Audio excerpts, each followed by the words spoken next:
And you're on. Hey, late night from Willowdale. This is our third try of this video. We had some technical issues, but now it's good. The more we do the videos, the tighter we get. It's early morning of May 9th. Sam Harris is live later And tonight, Pacific time. Around, I think. Well, I don't know. It's a reminder on my phone, but he's live later tonight for select subscribers. Sam Harris, great atheist, is live tonight on His own Facebook page, samharris.org. Yeah. Yeah. Good. Yeah. Good. That's not. I like Sam Harris, so let's promote him. Okay, so late night from Willowdale. I'll try to do this in 10 minutes because I don't want these videos to go on and on and on. So lots of news happening today. One of the big stories was the New York Times report came out late last night and was in today's paper about Trump tax figures show a decade of huge losses from 1985 through 94, well over $1 billion in losses, and they had it on the front page, and just to show you that, and of course they had two big pages of detail, which is very interesting. I read it; it's very interesting. But we already knew the New York Times has done, and last year did an exhaustive study too of the Trump business, his dealings with his father, Fred Trump, and all of that. And it's always come out that Trump pays very little tax. He's paid very little tax, income tax. All the losses, the ways he's able to configure it. He doesn't pay tax. He does not pay tax. And this is not new information. Leading up to the 2016 election, November 2016 election, the New York Times and others have done lots of stories on Trump's business dealings. The fact that basically Donald Trump is a crook, a grifter, a thief. He in and out of bankruptcy protection. Doesn't pay suppliers, doesn't pay small business people, doesn't pay anybody, sues everybody, sues the banks. The one bank that was kept lending him money for the most bizarre reasons, and partly because they wanted to get a foothold in the American market, was Deutsche Bank, the big German bank. And now Deutsche Bank is under investigation for funding Trump. And of course, they're also under investigation for being a money launderer for Russian oligarchs too. So, yes, the bottom line is, I make this short, was everyone before 2016, there was enough information out there that Trump was a crook, a grifter, and a thief. And he didn't pay suppliers. He didn't pay small business people. He was in and out of bankruptcy protection, and he was a pathetic business person. But people still voted for him, and I'm glad the New York Times and others continue to do this, because it's important to know, because we still haven't gotten his full tax returns for most recent years, and that'll be interesting to get those. And I'm sure it'll be pretty nasty, and no wonder why Trump doesn't want them out there. The question is this. The American people, it's widely reported that Trump was a loser in terms of a business person, and he was a grifter and a thief. And they still voted for him. So why did they vote for him? And we've tried to go this in other videos, and everyone's explored this. But why do people vote for people like this? Like Trump portrayed himself as a great business person and all of this, and of course that's not the case. Trump said he was going to make everyone's lives better, particularly the so-called working class, and of course that hasn't happened. So why do people vote for these people? So why do people vote in Ontario for Doug Ford, and previously for Mike Harris, and recently in Alberta for Jason Kenney, and for Bolsonaro in Brazil, and all these right-wing thugs in Europe? Why do people vote for these people who generally make your lives more miserable? What is it? Are people just stupid? Like, this whole thing about the white working class, they supported Trump, and now the Democrats have to go after the white working class. Like, really? Really? You know, to me, when I think of white working class, I think of stupid people. Uh, People who don't read much, don't know much, vote against their own interests. In Trump's case, Trump is going after these. Yeah, none of those manufacturing jobs and that Trump talked about are coming back. Uh, these people's health care is going to get worse. Their social security is going to get worse. And that's the same in Ontario. Doug Ford is having all these budget cuts. It's just going to hurt you. And Jason Kenney will do the same in Alberta, just like Mike Harris did prior to Doug Ford in Ontario. I know all these teachers that hated Bob Rae, but they voted for Mike Harris in the mid 1990s, and then a year later they're on the picket line. These are teachers. You think they know better? Why are people so stupid? Don't people read? Don't people read? Don't people think? Like, So yeah, it doesn't give you a lot of faith in humanity, actually. Um, so in terms of Trump being impeached, of course Trump should be impeached. Yes, today the Attorney General William Barr was held in contempt. The House of Representatives held him in contempt, and is now a constitutional battle. It's not a constitutional crisis, but it is a battle between the legislative and the executive branch in the United States, which is, I think it's a healthy thing going on there. The United States, despite all the problems, it's still a democracy. Trump wants to turn it into an autocracy, but it's still a democracy. We'll see where that goes. But Trump should be impeached for all the unethical behavior, for the 10 incidents of obstruction of justice outlined in the Mueller report that we got, for coddling to the Russians, assiduously and relentlessly pursuing Russian help to defeat Hillary Clinton. Yeah, no collusion, no conspiracy, but Trump wanted Russia's help, and Russia was more than willing to comply. And that, to me, is unethical, if anything. If it's not collusion or conspiracy, it's definitely unethical and unseemly. And then there is the unethical behavior, the deregulation, all the crooks that he's appointed to his government, the deregulation that's going on, particularly in the environment, and then the coddling up to thugs and murderers, the Saudis, Saudis in particular, but Putin and Xi and Erdogan and Bolsonaro and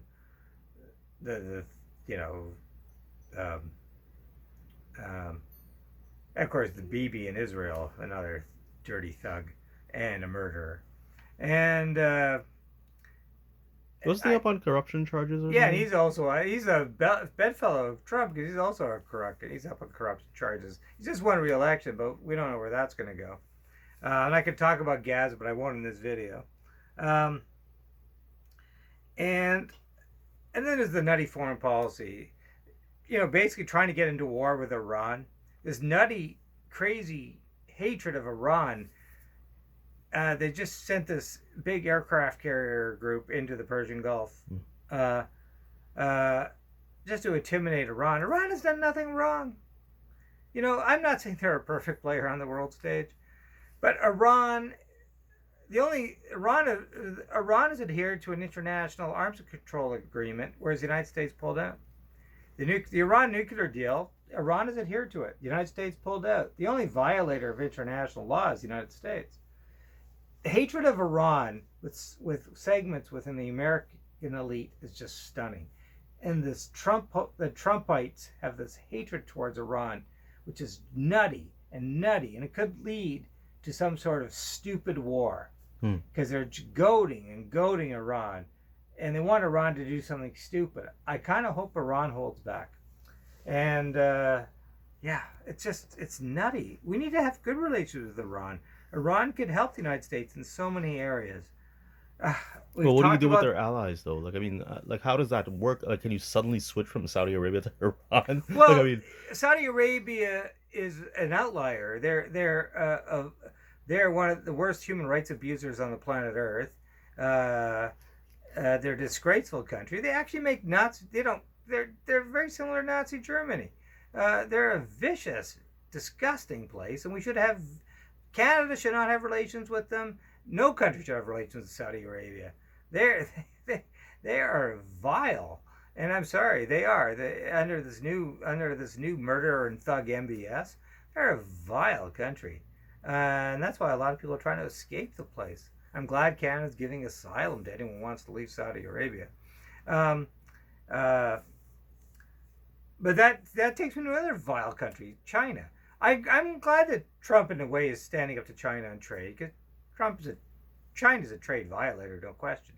But Trump isn't saying anything about human rights. So we're talking about Nazi Germany.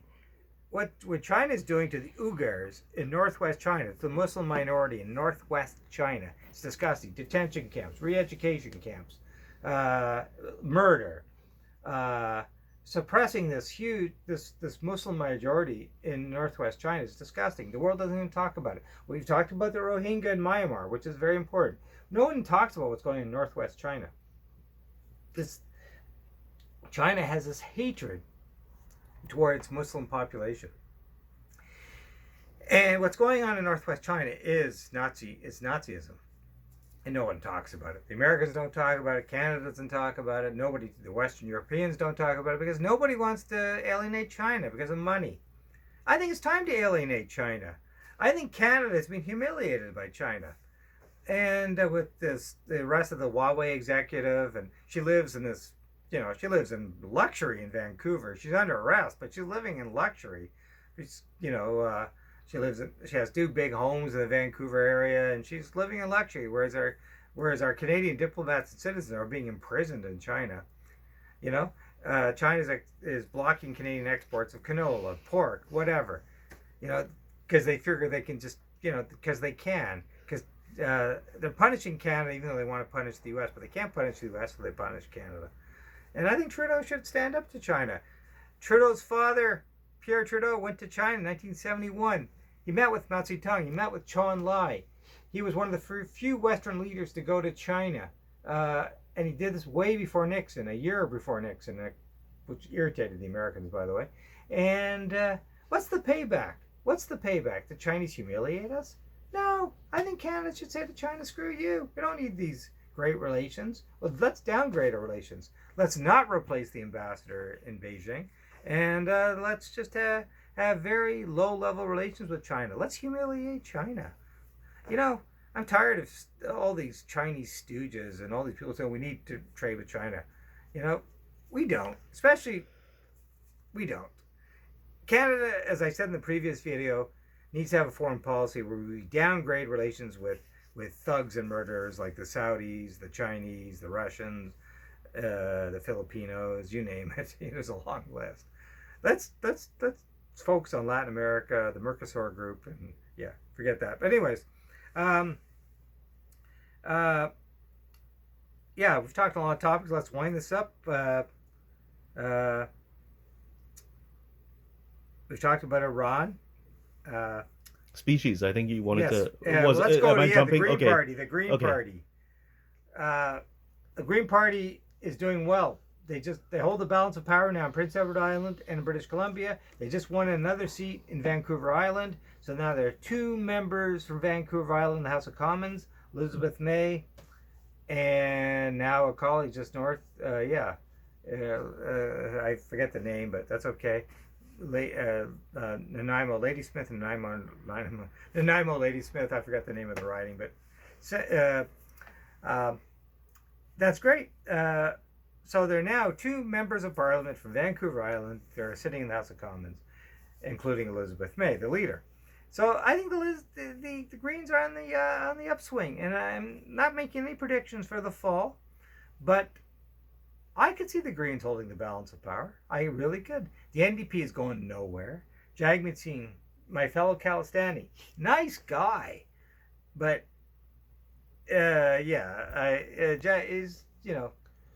he's just not there. He's not up. What did Mike Harris say about Dalton McGuinty?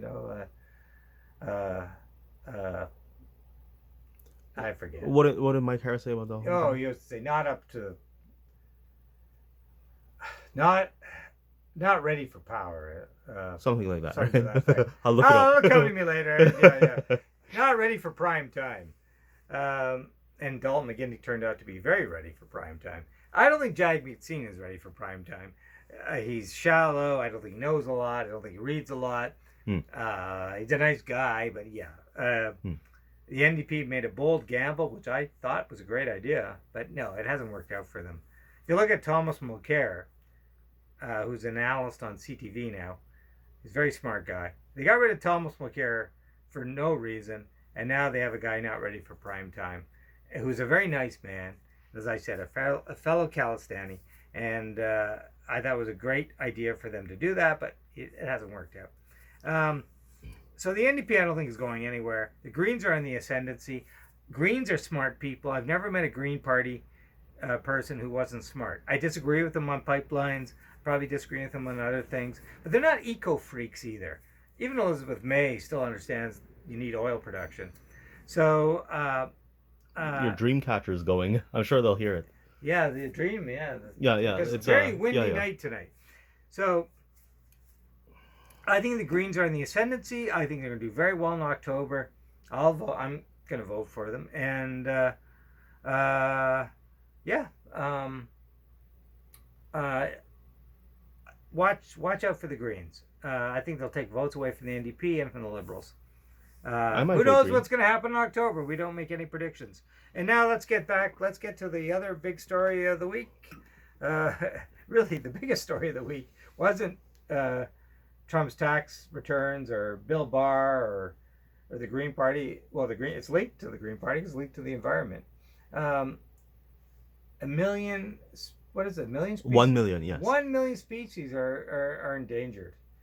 Might not be around in 1 million species of the planet Earth might not be around in the next 20, 30 years. So that's interesting. And from bees to tigers to you name it. So, yeah, the planet's dying. The planet's dying. And one thing that the report did say was population. There's now well over 7 billion people on the planet Earth. And they mentioned this report, it's people. Too many people. And it's abusing the planet. So I say to this, don't have kids, okay? One thing you can do is not have kids. I'm with Hillary on that one. Like, do not have kids. Yeah. Why are people pumping out kids still? When the planet's dying, and also there are no jobs for them anyways, because by 2030, most of the jobs will be eliminated thanks to AI and robots. But yeah, don't have kids. Prince Harry and they just had a royal baby. If Meghan and Prince Harry had said we're not going to have kids, we don't need more people in the world. One interesting point. Sorry to interrupt, but I'm in the introduction of David Benatar's book, and he said, like, why is it a human right to have in a developed country to have an unborn to think about having an unborn child, when it's not a human right to have a family member immigrate from a third world country into your country? Like, one exists and one doesn't, right? Like, I mean, no, that's a good point. Yeah. I always said, Yeah. First of all, you don't even need a license to have a child. I often believe you need a license to have children. Like, you need a license to drive. You need a license to drink. You need, but you don't have a license. You don't need a license to pop out a kid. Like, I never understood that. Because most people who pop out kids can't afford to have them anyway. True. You have said that in the past. I have said that in the past. Yeah. But, the bottom line is don't have kids. Having kids should be illegal when the planet is dying. And the planet's dying. So there's some environmental stuff. And if the royal family had some, had some royal balls, they would have said, no, we're not. No one in our family's going to have kids anymore. We're going to send this message out to the world. So Meghan and Harry had this kid. I don't applaud that. It's horrible. They should have not have had a child. So yeah. Yeah. So you want to help the planet stop having kids. Don't encourage people to have kids. That is a big factor in climate change. And I know it's unpopular to say that, but it's true. Anyways, Yeah, we redid it because I wanted to keep promoting letters to the editor. I want people to keep writing letters to the editor because it's one of the few things of democracy you have. Okay, so Khalid produced these two books for me, Volume 1, Volume 2, from 2007 right to the present. My letters to the editor. This is not about me and my big, my ego. This is about encouraging people to write letters to the editor.